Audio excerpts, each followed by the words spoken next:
This morning on The Job, we are discussing factors to consider when selecting a new job, particularly wellness perks and other helpful incentives. Here now to explain more is Metro Market Manager for Robert Half in Providence, Rebecca Risk. Good morning, Rebecca. Hi. Great to have you back. Thank you. We always love when you join us because you can help us, in a sense, to work our way through the workplace, so to speak, if we have questions, concerns about anything related to our professional lives. So let's get right to it here. When we hear the words, of course, put together, wellness program, what exactly does that mean and what do we need to know about it? So wellness programs mean a lot of different things to a lot of different people, but I think companies typically tend to bucket them in three categories. The first being physical, that's, gym memberships, stand-up desks, things like that.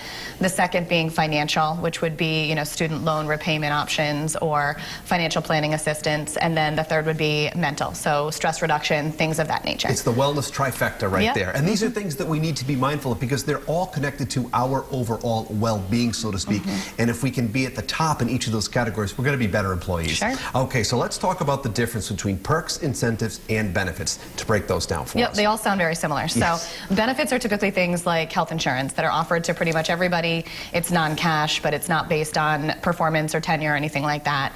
Perks tend to be things like, that are considered like a privilege, like a desired parking spot or the ability to telecommute, and those are typically tied to tenure or performance. And then there's incentives that are usually bonuses or something financial that's a reward for performance or tenure or something along those lines. And these team members, these employees, they really need to know that they are valued, which really leads me into the next point here. These benefits and incentives really can help with retention and keeping employees in-house and wanting to grow within the company. Absolutely. So companies definitely need to be competitive in terms of what they offer, not only from a salary perspective, but also in this regard.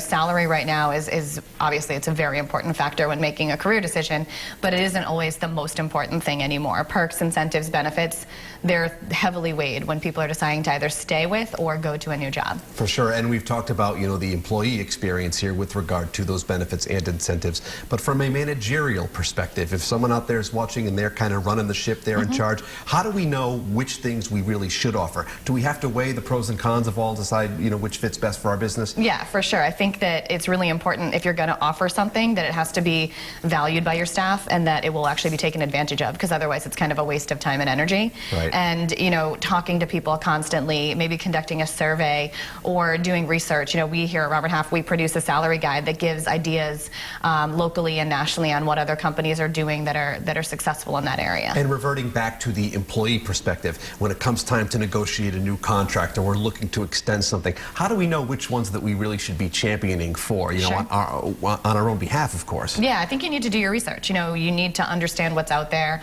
what different companies are offering so that you can ask for something that's realistic.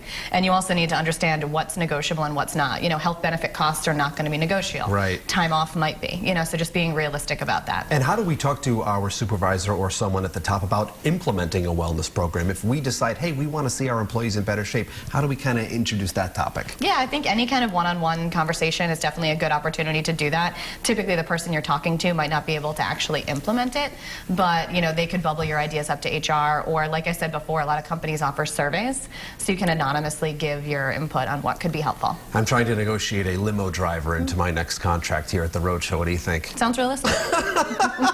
She's so sincere. Thanks, Rebecca. Always a pleasure covering these very important topics. To review more on the job segments, just head on over to roadshow.com.